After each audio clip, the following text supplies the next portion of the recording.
वैजापूर तालुक्यातील गोळवाडी येथे महामानव डॉक्टर बाबासाहेब आंबेडकर यांची 135वी जयंती मोठ्या उत्साहात साजरी करण्यात आली.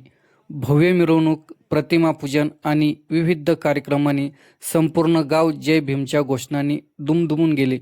ग्रामस्थांनी मोठ्या संख्येने उपस्थित राहून महामानवांना अभिवादन केले.